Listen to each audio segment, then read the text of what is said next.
kejutan, dia menemukan ada seorang bayi perempuan yang ditinggalkan di tanah. Namun sebelum dia sempat memikirkannya dengan baik, mendapati bahwa bayi perempuan itu demam tinggi, maka dia segera membawa bayi itu ke rumah sakit. Saya tidak pernah membayangkan bahwa saya akan setengah jalan menuju ke sana. Dia tersandung oleh sebuah batu. Namun saat dia terjatuh, tiba-tiba menemukan sejenis tanaman obat berwarna putih. Tidak disangka-sangka, ternyata di tengah jalan, ternyata itu Taosu. Energi spiritual di sini sangat langka. Kehadiran Taosu sungguh luar biasa. Aku bahkan bisa mendengar suara hati anak itu. Kemudian wanita itu membawa anaknya turun dari gunung bersama dengan Taosu. Tanpa dia sadari, tindakan ini yang akan mengubah nasib hidupnya.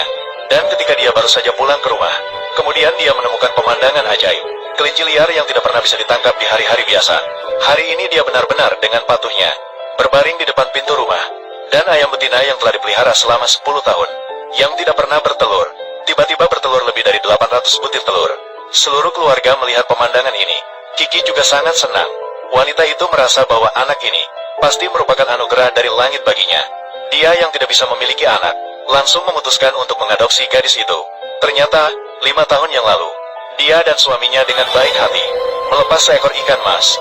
Ikan mas ini setelah bertahun-tahun berlatih, berubah menjadi anak peri kecil 6. Untuk membalas budi, dia masuk ke dalam tubuh bayi yang ditinggalkan orang. Dan kemudian, di jalan yang harus dilalui oleh orang yang berbudi, menunggu di jalur yang harus dilalui. Namun, saat keluarga tenggelam dalam kebahagiaan, tiba-tiba seorang warga desa datang berlari, mengatakan bahwa suami wanita itu telah digigit oleh ular berbisa. Sekarang kondisinya sangat buruk, dan ketika mereka tiba di lokasi, dokter mengatakan bahwa pria keracunan sudah terlalu lama, tidak ada cara untuk menyelamatkannya. Mereka diminta untuk segera menyiapkan pemakaman untuk pria itu. Mertua mendengar berita ini, hampir pingsan mendengarnya. Adik ipar yang licik segera menyalahkan bayi perempuan yang baru saja diambil sebagai bintang sial, mengatakan bahwa dia baru saja diadopsi. Ayahnya meninggal karena kutukan. Untungnya, bayi ini memiliki cara untuk mengatasi masalah ini. Nenek memiliki keajaiban. Cepat ambil benda ajaib itu. Gomping masih bisa diselamatkan. Kakak ipar, kau gila. Kau harus tetap tenang. Urusan pemakaman kakak masih harus kau atur. Tutup mulutmu.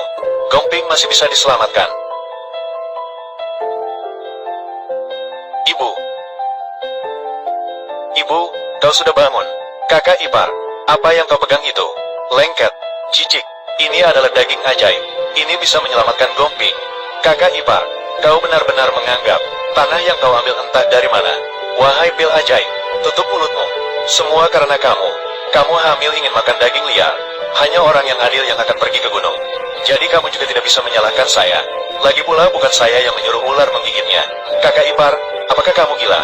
Ini dianggap sebagai pil ajaib. Itu juga harus diberikan kepada orang hidup agar efektif. Daging taisu harus diberikan ketika orang masih hidup. Jangan ditunda untuk memberikannya. Mendengar perkataan ini, wanita tidak peduli dengan hambatan orang lain. Bertekad untuk memberikan daging taisu untuk suaminya sendiri. Melihat menantu begitu gigih, saat itu, ibu mertua juga tidak bisa menahan diri untuk goyah. Namun dokter yang sangat berpengalaman di desa ini, tetapi pada saat ini menyatakan, tidak pernah melihat sebelumnya taisu yang dagingnya berasal dari mayat. Para penduduk desa juga mengejek wanita itu. Pasti terkena gangguan jiwa. Saat itu, bayi dalam kandungan wanita itu sekali lagi mendorongnya. Katakan lagi jika tidak memberi daging taisui, memberi makan ke mulut ayah, dia benar-benar tidak bisa diselamatkan.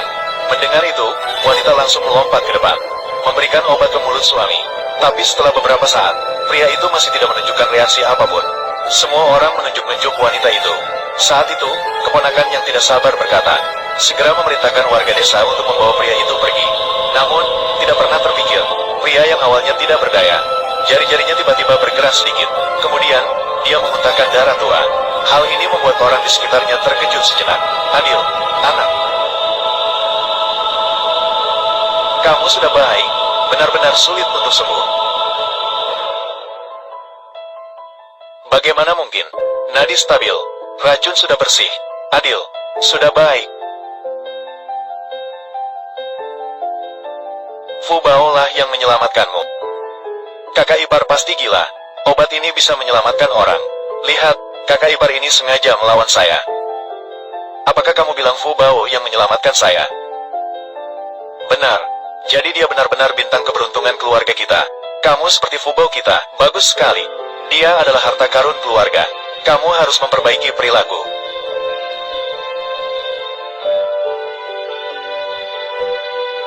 Kamu menghina aku?